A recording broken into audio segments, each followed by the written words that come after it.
kallid sõbrad.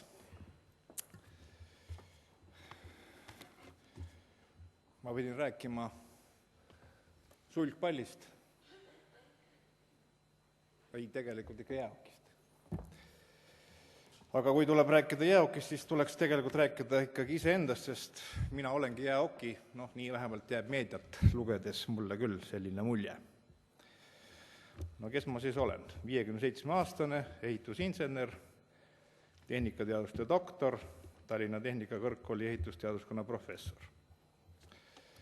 Peaaegu 20 aastat spordifunktsionär korvpallis ja jäähokis. Võib-olla ma olen natuke emotsionaalne täna, andke andeks, aga kuulates neid eelnevaid ettekandeid, arutelusid, mõtteid, võin teile öelda, kuna ma olen 20 aastat tõesti juba olnud spordifunktsionär, et need mõtted ei ole mitte päris uued ja pigem tekitavad alati küsimusi, kas need toredad mõtted on võimalik ka ellu viia. Ja kuna juttu tuleks jäähokist, siis võiks öelda, et siiski midagi vaatamata mõningatele hinnangutele on saavutatud, õigemini. Me oleme hoidnud oma taset vaatamata rasketele, suhteliselt rasketele keerukatele oludele, sest ega siin Eestimaa pinnal seda uisusporti või jääsporti, sealhulgas ka jäähokit eriti soositud ju ei ole. Nii et oleme siiski suutnud olla jäähokis stabiilselt maailmas kuskil 25. koha ümber, mis sellise väikse riigi kohta ei olegi tegelikult halb tulemus. Kuid nagu alati ikka, kui me tuleme kuhugi uue posti otsa või uute mõtete juurde, on palju unistusi ja mõtteid ja kui need ei kipu täituma, siis paratamatult võib tekkida teatud tagasilööke ja mõtteid, miks see nii on läinud. Ja natukene täna siin neid sõnavõtte kuulates jääb mulje, et võib-olla kõik on suhteliselt ümmargune ja hästi, siis tegelikult, te paljud teate, et reaalne elu siiski tänases päevas on oluliselt teine.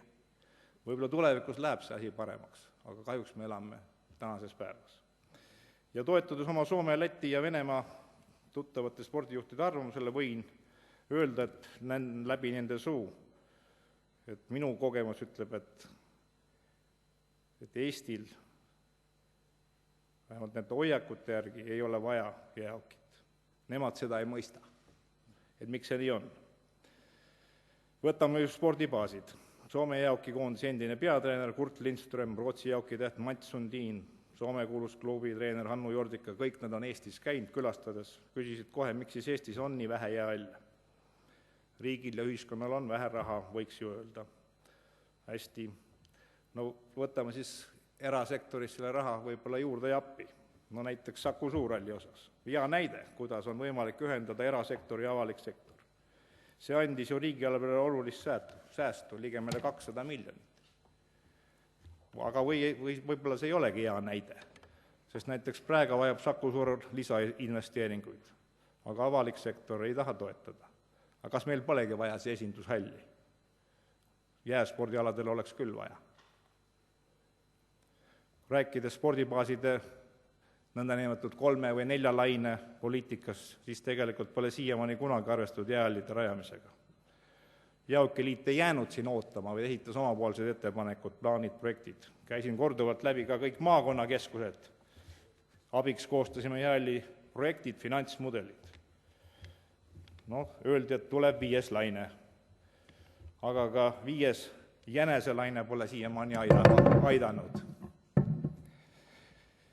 Ja näide, aga võib-olla halb on Jõgeva, kus näiteks jäähalli planeeritakse varsti peaaegu 20 aastat. Loodame, et ehk järgmise 3, 4, 5 aasta jooksul tuleb. Paides aga öeldi kohe, et enne 2020 ei juhtu midagi. Tehvandil avati talispordikeskus, jäähalli aga pole. Mis talispordikeskus see siis on? Räägitud sai sellest ju korduvalt. Arvasin, et hea mõte on tuua Eestisse jäähoki MM-võistluste turniirid. Kasulik riigile ja kohalikule omavalitsustele. Talvel toimuvad võistlused annavad ju tööd ja leiba infrastruktuurile, transpordile, hotellidele, mil kõik ju ootavad neid turiste ja ja külastajaid. Eksisin. Taotlesime EAS-ist toetust, rääkisime läbi majandusministriga, ei midagi. Saime hakkama, sest Narva linnavalitsus toetas. Arvasin ka, et Eesti ühiskond ja riik vajab integratsiooni. Sobib sport selleks ju suurepäraselt. Jälle eksisin. Korduvad läbirääkimised rahvastikuministritega, kes siin on olnud, Rummo, Palov ja veel keegi, ning integratsioonifondiga mingit tulemusi ei andnud. Jälle saime ise hakkama kuni 2007. aasta aprillikuuni. Peale seda tuli protsessi alustada otsast peale. Integratsiooniprotsessidele peaks aitama kaasa ka Jaoki rahvuskoondise MM-võistluste näitamine Eesti televisioonis, eriti kui koondis mängib Eestis, näiteks Narvas. Kurdab ju Eesti televisioon, et venekeelne elanikkond ei vaata Eesti televisiooni. Jälle eksisin. Eesti televisiooni juht ütles, et see ei huvita ju kedagi. Mis siis ikka, ostsime spordile mõeldud raha eest ise televisiooni aega ja näitasime kommertskanalites. Muide, jutt oli siin internetitelevisioonist.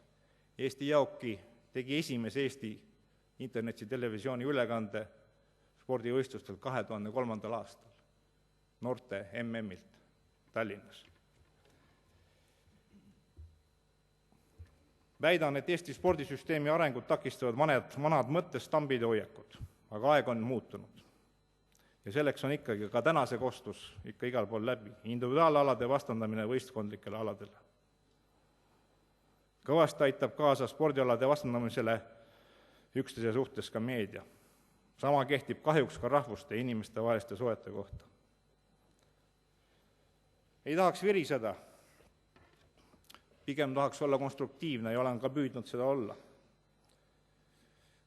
Aga inimesed ootavad vastuseid ja kui me ütleme neile, et asjalood on sellised, et võib-olla ei saagi Jaokiga tegeleda, siis inimesed ju loobuvad või ka lapsed loobuvad.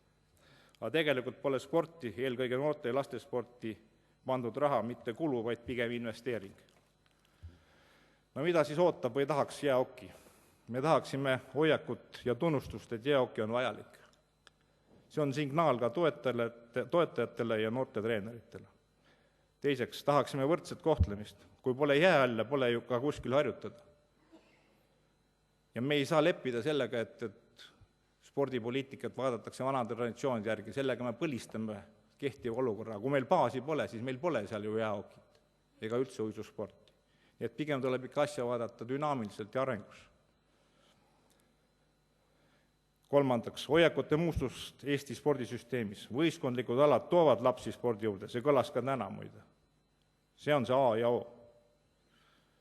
Nii spordi rahastamine tuleb ikkagi teha põhimõtteline valik, millise süsteemi alla sport läheb, kas siis haridusministeeriumi või miks mitte ka Kaitseministeeriumi alla. Ja viiendaks, väidan, et praegu on just õige aeg raha juurde küsida, sest seda on kogu aeg vähemaks jäänud. Aitäh!